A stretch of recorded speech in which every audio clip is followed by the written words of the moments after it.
Welcome class! Hi everyone! I am a volcanologist from Bicol. On my way back from my hometown, I saw the destruction brought by the eruption of Mayon volcano. Now, I'm here with my mission, that is to create awareness about volcano.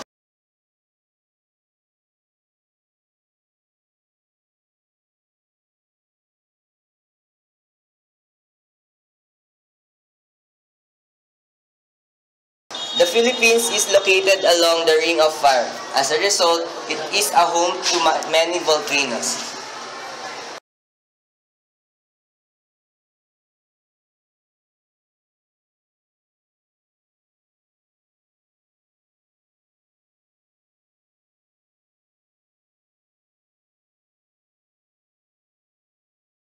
The most famous among our volcanoes is the Mayon volcano that has erupted last May 7, 2013, while a group of hikers were exploring its beauty.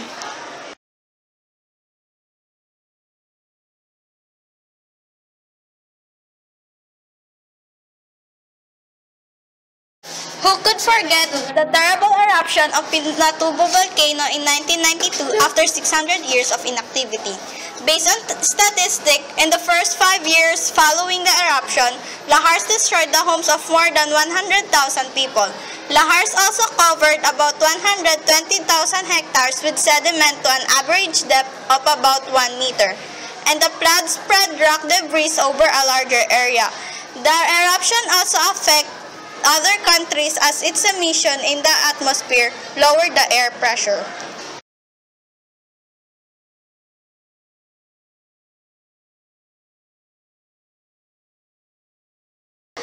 According to the PHIVOLCS or Philippine Institute of Volcanology and Seismology, there are several ways by which volcanoes can be classified.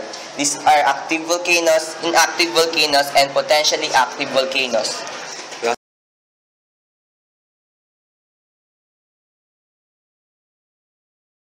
Classification of volcanoes number 1.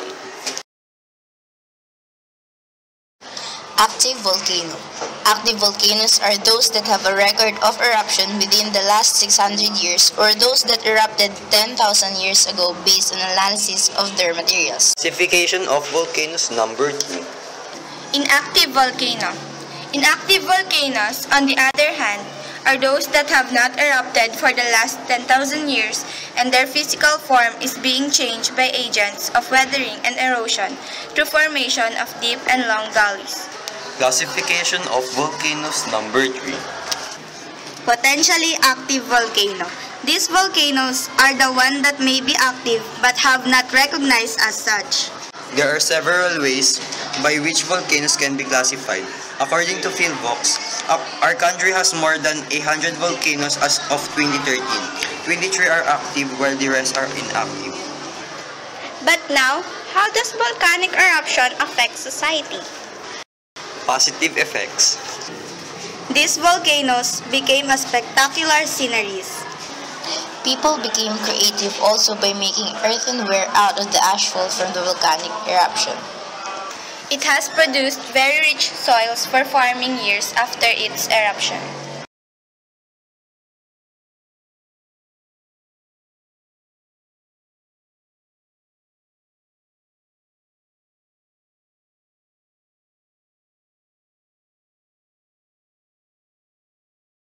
Negative effects. It can cause loss of lives and properties. As the lava flows or pyroclastic materials are ejected in the air, they can destroy anything on their way. Ash and mud can mix with rain or melting snow and forming lahars.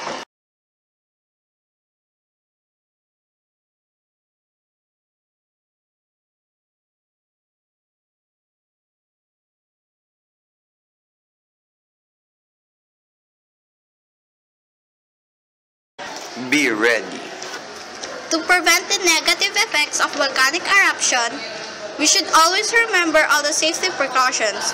Here are some things you should know how to prepare and be safe on a volcanic eruption. Volcanic eruptions happen with early warnings unlike earthquakes that are sudden. There are early warning signs before a volcano erupts, so there are at least time for residents around the volcano to prepare before the actual eruption occurs. People should know that before a volcano erupts that are warning signs such as rumbling sounds, continuous emissions of steam, increasing temperature around the volcano that results to withering of plants around the unusual behaviors of animals and earthquakes. There are dangers that volcanic eruptions pose to people, so it is important that they know how to handle situations before, during, and after volcanic eruptions to avoid serious problems.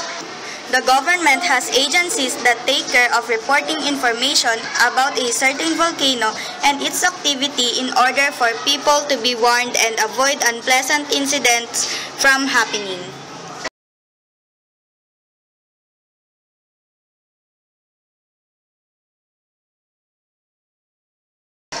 What to do before a volcanic eruption? Put goggles and disposable breathing masks for each family member in your disaster supply kit. Stay away from active volcano sites. If you live near a known volcano, active or dormant, learn about your community warning systems and emergency plans and be ready to evacuate at a moment's notice. Have an emergency disaster plan for you and your family. Be prepared for the hazards that can accompany volcanoes: mud flows, flash floods, landslides, rock falls, earthquakes, ashfall, acid rain, and tsunamis. What to do during a volcanic eruption? Listen to a battery-operated radio or television for the latest emergency information. Follow the evacuation order issued by authorities. Avoid areas downwind and river valleys downstream of the volcano. If caught indoors, close all windows, doors, and dampers. Put all machinery inside a garage or barn. Bring animals and livestock into closed shelters. If trapped outdoors, seek shelter indoors. If caught in a rockfall, roll into a ball to protect your head. If caught near a stream, be aware of mud flows. Move up slope, especially if you hear the roar of mud flow. Protect yourself during ashfall. Wear long-sleeve shirts and long pants. Use goggles to protect your eyes. Use a dust mask or hold a damp cloth over your face to help breathing. Keep car or truck engines off. Remember, stay out of the area defined as the restricted zone by the government officials. Effects of a volcanic eruption can be experienced many miles from the volcano. Mud flows and flash flooding, wildland fires, and even deadly hot ash flow can reach you even if you cannot see the volcano during an eruption. Avoid river, valley, and low-lying areas. Trying to watch the eruption of volcano up close is deadly idea.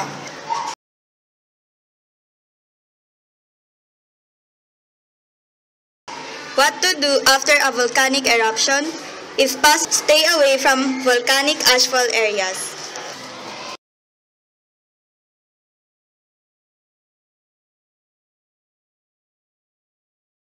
When outside, cover your mouth and nose. Volcanic ash can irritate your respiratory system. Wear goggles to protect your eyes. Keep skin covered to avoid irritation from contact with ash. Clear roofs of ashfall. Ashfall is very heavy and can cause buildings to collapse. Exercise great caution when working on a roof. Avoid driving in heavier ashfall. Driving will stir up more ash that can clog engines and stall vehicles. If you have a respiratory ailment, avoid contact with any amount of ash. Stay indoors until local health officials advise it is safe to go outside. Remember to help your neighbors who may require special assistance, infants, elderly people, and people with disabilities. Now my townmates, awareness is like the sun. When it shines on things, they are transformed. I hope you learn many things and always remember all of this that will help you in the future. Thank you!